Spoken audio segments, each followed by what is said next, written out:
मोदी सरकारचे 11 वर्ष आणि 11 वर्षाचा जो प्रवास आहे मोदी सरकारचा, त्या संदर्भातली ही पत्रकार परिषद आहे. जे मुद्दे आहेत सचिन बापूंनी या ठिकाणी सांगितलेले आहेत. या 11 वर्षाच्या कार्यकाळामध्ये जे लोककल्याणकारी निर्णय मोदी सरकारने घेतलेले आहेत, ते निर्णय जनतेपर्यंत गेले पाहिजेत. प्रसार माध्यम हे प्रभावी माध्यम आहे की तळागाळापर्यंतच्या लोकांपर्यंत ह्या योजना तुमच्या माध्यमातून पोहोचल्या पाहिजेत. पक्ष म्हणून त्या ठिकाणी आमचे कार्यकर्ते काम करतच आहेत, परंतु मीडियाचं एक मोठं साधन त्या ठिकाणी असतं प्रसिद्धीचं. त्यांच्या माध्यमातून सुद्धा मोदी सरकारच्या ज्या 11 वर्षातल्या कार्यकाळामध्ये ज्या लोककल्याणकारी योजना आहेत, त्या योजना समाजाच्या अंत्योदयापर्यंत पोहोचाव्यात, त्यासाठीची खरं तर आजची पत्रकार परिषद आहे. प्रधानमंत्री आवास योजना असेल, आयुष्मान भारत योजना असेल, उज्ज्वला योजना असेल, अशा विविध योजनांच्या माध्यमातून त्या ठिकाणी सर्वसामान्य नागरिकांचं जीवनमान उंचवण्याचं काम या 11 वर्षाच्या कारकिर्दीमध्ये झालेलं आहे. काही बुलेट पॉइंट त्या ठिकाणी आहेत, ज्याच्यामध्ये ऑपरेशन सिंधूर सारखे विषय आहेत. पहलगाम मध्ये जो काही प्रकार झाला होता, त्याला जे उत्तर त्या ठिकाणी दिल्या गेलेलं आहे, हे सगळे विषय खरं तर घेऊन आम्ही या ठिकाणी आलेलो आहोत. राजू भाऊंनी सांगितलं की जिल्ह्यापुरतं या ठिकाणी आपण बोललं पाहिजे, परंतु जिल्ह्यामध्ये सुद्धा ज्या आपल्या मोदी सरकारच्या ज्या योजना आहेत, त्यांचा लाभ ह्या तळागाळातल्या लोकांनी सुद्धा घेतलेला आहे. आज एक लोकप्रतिनिधी म्हणून मी जेव्हा पंचायत समितीमध्ये जाते आणि माझ्या तालुक्यामध्ये, आता मी चिखली तालुक्याबद्दल बोलते, परंतु एकंदरीतच जिल्ह्याची सुद्धा व्यवस्था त्या पद्धतीची आहे. सुरुवातीला आपण जर का गावामध्ये गेलो तर ग्रामपंचायत मध्ये त्या ठिकाणी घरकुलासाठीची खूप मोठी यादी त्या ठिकाणी होती आणि मंजूर किती होऊन यायचे एका वर्षी? 4, 5, 8, 10 किंवा खूप झालं तर 15. परंतु मोदीजींनी त्या ठिकाणी त्यांच्या दुसऱ्या कार्यकाळामध्ये त्या ठिकाणी सांगितलं होतं की मला 2025 पर्यंत भारतातल्या प्रत्येक ज्याला घर नाही त्याला घर द्यायचं आहे. आणि आज जर का आपण माहिती घेतली तर आपल्याला अशी माहिती मिळेल, चिखली तालुक्यामध्ये जवळपास 7 ते 7.5 हजार घरकुल त्या ठिकाणी मंजूर झालेले. एका गावामध्ये 250, 300 घरकुल त्या ठिकाणी आलेले आहेत. तर नक्कीच हे आपल्या जिल्ह्यासाठीच काम त्या ठिकाणी झालेलं आहे. कितीतरी आज आपण बघतोय की आरोग्याच्या बाबतीमध्ये अडचण आल्यानंतर त्या ठिकाणी कोणीही पुढे येत नाही. बुलढाणा, अकोला, संभाजीनगर या ठिकाणी जेव्हा ग्रामीण भागातला व्यक्ती दवाखान्यामध्ये जातो तेव्हा लाखभराचं बिल त्या ठिकाणी होतं. अशा अडचणीच्या काळामध्ये जवळचे नातेवाईक सुद्धा त्या ठिकाणी मदतीला धावत नाही. ती मदत मोदीजींनी त्या ठिकाणी करण्याचा संकल्प केलेला आहे. आयुष्मान भारत मध्ये प्रत्येक म्हणजे जो लाभार्थी आहे त्याच्या संपूर्ण कुटुंबाला 5 लक्ष रुपयाचा त्या ठिकाणी त्याचा विमा संरक्षण त्याला त्या ठिकाणी मिळतं. सोबतच याच्या व्यतिरिक्त ज्या पद्धतीने महाराष्ट्रामध्ये आपण सीएम रिलीफ फंड काढला होता, तसाच पीएम रिलीफ फंड सुद्धा त्या ठिकाणी आता आलेला आहे. त्याच्या माध्यमातून सुद्धा आरोग्याची चांगली मदत ही सर्वसामान्य नागरिकांना होत आहे. बुलढाणा जिल्ह्यामध्ये आता भाऊंनी विचारलंय खामगाव जालना रेल्वे मार्गाचं काय झालं. खामगाव जालना रेल्वे मार्ग व्हावा हे स्वप्न तुमचं आमचं सर्वांचं त्या ठिकाणी होतं. बऱ्याच वर्षापासून या ठिकाणी संघर्ष चालू होता, परंतु मला खरंच सांगायला आनंद होतो राजू भाऊ की जेव्हा महायुतीचं सरकार आलं महाराष्ट्रामध्ये, तेव्हा खऱ्या अर्थाने खामगाव जालना रेल्वे मार्गाला त्या ठिकाणी कुठेतरी गती मिळालेली आहे. आतापर्यंत आपल्याला असं वाटत होतं, म्हणजे आम्हाला सुद्धा असं वाटत होतं किंवा रेल्वेचा विषय आहे म्हणजे फक्त केंद्र सरकारचा विषय आहे, राज्य सरकारचा याच्यामध्ये काही नाहीये. प्रायोगिक तत्वावरती म्हणा की कसं म्हणा, महाराष्ट्राच्या विधिमंडळामध्ये पहिल्यांदा प्रश्न उपस्थित केला होता तो आपण, किंवा खामगाव रेल्वे मार्ग हा झाला पाहिजे. आणि हा रेल्वे मार्ग होण्यासाठी आम्ही जी माहिती घेतलेली आहे त्या माहितीनुसार 50% जो निधी आहे तो राज्य सरकारला देणं अपेक्षित आहे. निधी नाही तर हमी त्या ठिकाणी राज्य सरकारला द्यावी लागते, त्याच्यानंतरच केंद्र सरकार त्याला मंजुरी त्या ठिकाणी देतं. दुर्दैवाने हा विषय जेव्हा आम्ही पुढे नेला त्यावेळेला महाराष्ट्रामध्ये महाविकास आघाडीचं सरकार होतं. मी अतिशयोक्ती बोलत नाहीये, मी स्वतः त्याची त्या ठिकाणी साक्ष आहे. सुदैवाने आम्हाला अशा याच्यामुळे पल्लवित झाल्या होत्या की रावसाहेब दानवे पाटील हे त्या ठिकाणी रेल्वे मंत्री झाले होते, रेल्वे राज्यमंत्री होते आणि जालना हे त्यांचा मतदारसंघ आहे, होम टाउन आहे. त्याच्यामुळे आम्हाला अशा थोड्याशा पल्लवित झाल्या होत्या.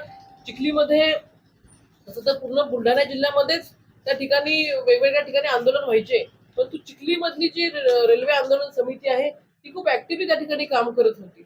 आणि स्वतः भाऊसाहेब कुलकर्णी एकदा जिल्हा परिषदेला मी जेव्हा उभी होते त्यावेळेला भाऊसाहेबांनी उपोषण त्या रेल्वे आंदोलन समितीचं सोडलं होतं. त्यांना आश्वासन दिलं होतं की बाबा हा रेल्वे मार्ग आम्ही त्या ठिकाणी नक्कीच पूर्ण करणार आहोत.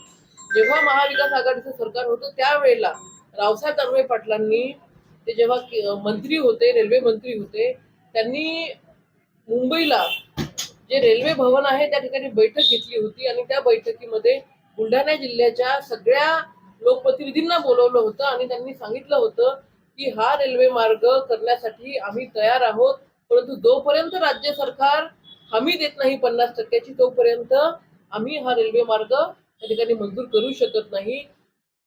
त्यावेळेला माझ्या माहितीनुसार महाविकास आघाडीमधून राजूभाऊ एकडे आणि सुरुवातीला जेव्हा बैठक घेतली तेव्हा शिंदे साहेब त्या बैठकीला आले होते आणि शिंदे साहेब तेव्हा महाविकास आघाडीमध्ये होते.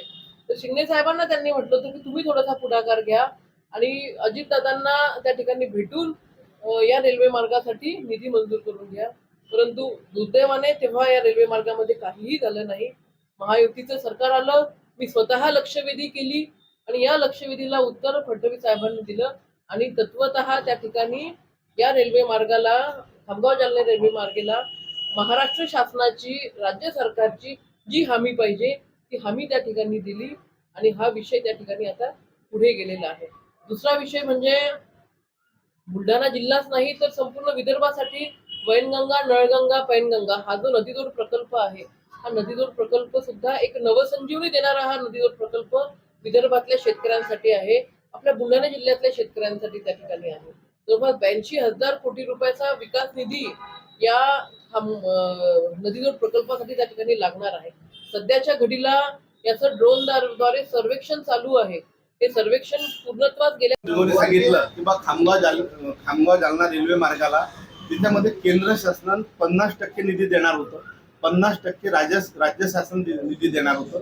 परंतु मागील काळामध्ये भारतीय जनता पार्टीचं आणि विचाराचं महायुतीचं सरकार नसल्यामुळे तो महामार्ग रखडला होता. पण लवकरच त्याला मान्यता दिलेली आहे आणि काम चालू होणार आहे. खामगाव जिल्ह्याचं आता महाराष्ट्रामध्ये जे एकूण जिल्हे आहेत त्यामध्ये अनेक जिल्हे, आज जिल्हा एकदम स्थापन करणं त्याला फार मोठा खर्चाची सुद्धा बाब आहे. आणि नवीन जिल्ह्याची घोषणा होणार आहे, त्यामध्ये 100% खामगाव जिल्ह्याची घोषणा होणार आहे. आहेत या पत्रकार परिषदेमध्ये दिलेले आहेत.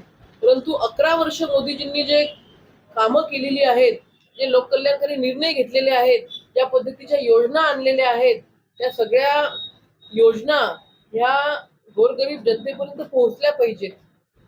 ते पोहोचवण्याचं खूप चांगलं माध्यम तुम्ही आहात. आज आपण बघतोय डीबीटी त्या ठिकाणी आज आलेली आहे. सुरुवातीला जेव्हा डीबीटी नव्हती तेव्हा काय व्हायचं, जो खरा लाभार्थी आहे त्या लाभार्थ्यांपर्यंत जी त्याला अपेक्षित मदत आहे ती मदत त्याला कधी मिळूच शकत नव्हती.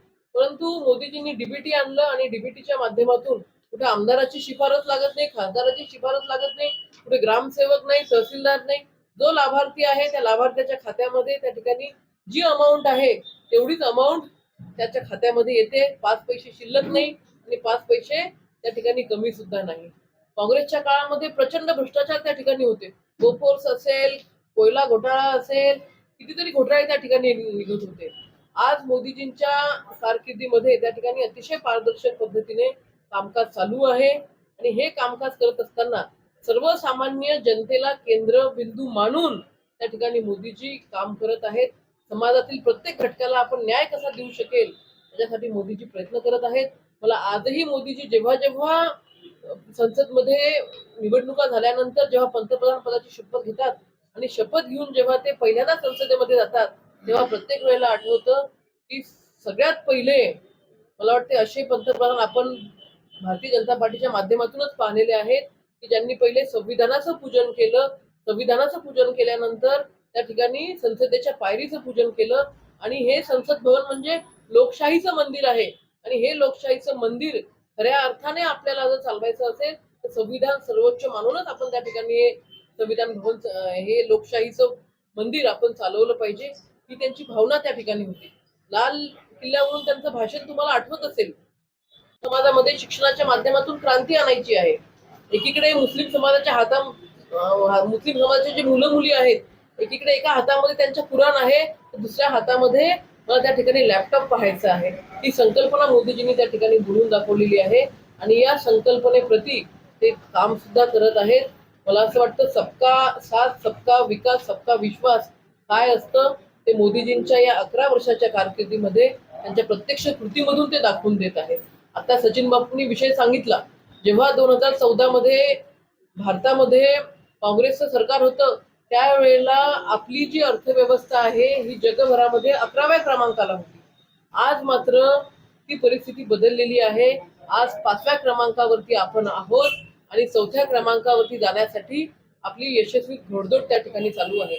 आणि ही घोडदौड चालू असताना 11 क्रमांकापासून तर 5व्या क्रमांकावरती आपण या 11 वर्षात जे आलेलो आहोत हे श्रेय फक्त मोदीजींचं नसून मोदीजींनी हे श्रेय भारतातल्या सर्वसामान्य जनतेला दिलेलं आहे. मोदीजींनी संकल्प केला की आपण आत्मनिर्भर झालो पाहिजे, परंतु फक्त मोदीजींनी संकल्प करून चालणार नाही.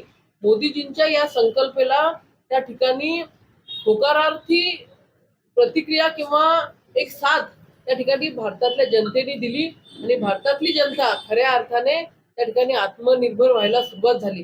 आणि जेव्हा खऱ्या अर्थाने आपण आत्मनिर्भर भारताकडे वाटचाल करायला लागलो तेव्हाच आपली अर्थव्यवस्था ही त्या ठिकाणी सक्षम झाली.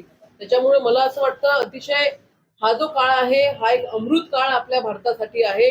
एवढी मोठी आपण झेप घेतलेली आहे. 11 क्रमांकावरून 5व्या क्रमांकावरती येणं आणि आता 5व्या क्रमांकावरून 4थ्या क्रमांकावरती त्या ठिकाणी जाणं.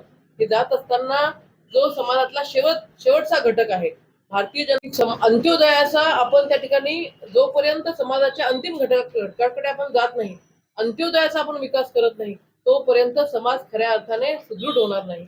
या अंत्योदयापर्यंत जोपर्यंत आपण जाणार नाहीये तोपर्यंत आपली अर्थव्यवस्था सुद्धा त्या ठिकाणी सक्षम होणार नाहीये. त्याच्यामुळं कुठलीही योजना असू द्या, ही योजना शेवटच्या घटकापर्यंत नेण्यासाठी त्या ठिकाणी आपण सगळे मिळून प्रयत्न करत आहोत. आणि आपण सर्व या आजच्या पत्रकार परिषदेला आलात, खरं तर मी तुमचं मनापासून अभिनंदन करते, कौतुक करते आणि अपेक्षा पण व्यक्त करते की हा जो संकल्प मोदीजींनी केलेला आहे या संकल्पामध्ये तुमची सुद्धा साथ अतिशय महत्वाची आहे. तुमची जर का साथ असेल तरच हे काम आम्ही त्या ठिकाणी सर्वसामान्य जनतेपर्यंत शेवटच्या घटकापर्यंत हे काम पोहोचू शकू. मला असं वाटते माझं जे बोलणं आहे ते मी परिवाराच्या घरी मुलीची सांत्वना देण्यासाठी गेले ते असा फोटो तुमच्याकडे आहे किंवा अशी हो, बातमी आहे? कानपूरमध्ये एक परिवार आहे, आता मला नाव आठवत नाहीये, परंतु त्या ताईंचं नाव त्यांनी त्याच्या हसबंडचं शर्ट घालून त्या अंत्यविधीमध्ये बसलेल्या होत्या. त्या परिवाराची भेट त्या ठिकाणी मोदीजींनी घेतलेली आहे. त्याचे फोटो सुद्धा मी पाहिलेले आहेत. एका परिवाराची आता तुम्ही मला विचारलंय एक तरी फोटो आहे का, तर तुम्ही तो एक फोटो तुम्हाला मला सांगितलं. ते नावही माहिती आहे. हो दादा, मी तुम्हाला तेच सांगितलंय. असा कुठलाही आमच्यापर्यंत तो पुरावा नाहीये ते गेले असतील, पण अहमदाबादमध्ये कानपूरमध्ये दादा बिहारमध्ये रॅल्या केल्या त्यांनी. दादा कानपूरमध्ये त्या ठिकाणी मोदीजी गेले, त्या परिवाराची भेट सुद्धा घेतली. मला नाव खरंच आता आठवत नाहीये. त्या ताई मला एवढं आठवते की त्याच्या ताई आहेत. ऑपरेशन सिंदूर थांबवण्यामागे काय काय म्हणजे मोदीजींचं अद्वितीय कामगिरी म्हणतोय ऑपरेशन सिंदूर थांबवलं का? की आपल्या ताब्यात नाहीये. ज्या लोकांनी आपल्या लोकांना मारलं त्याच्यातले 4 अतिरेक्यांपैकी एकी आपल्याकडे पाकिस्तान गुडघे टेकवून राहिला आणि आपण सीज फायर करतोय. याचं कारण पण त्या ठिकाणी स्पष्टपणे पाहिलं ज्या पद्धतीने ऑपरेशन सिंदूर केलं, शासनाने पूर्ण आदेश दिले होते की मॉक ड्रिल आपल्याला करायची आहे.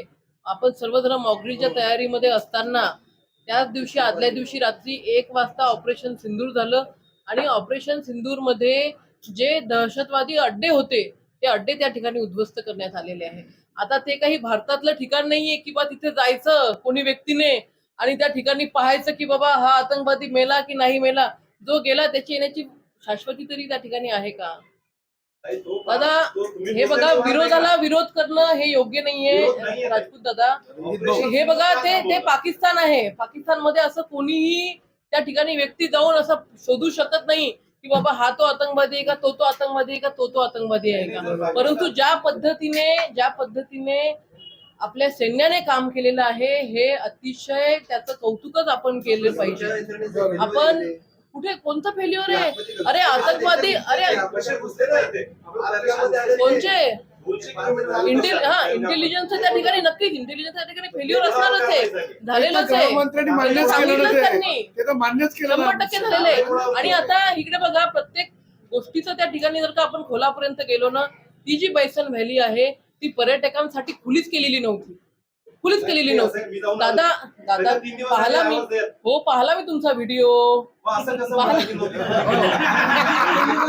रणजित भाऊ, पाहला मी तो व्हिडिओ. हे बघा त्या ठिकाणी काय चालतं काय नाही चालत, रणजित दादा तुम्हाला आम्हालाही माहिती आहे वस्तुस्थिती काश्मीरची काय आहे, आपल्या सर्वांना माहिती आहे तिथली वस्तू. कूटनीती पण एक भाग आहे.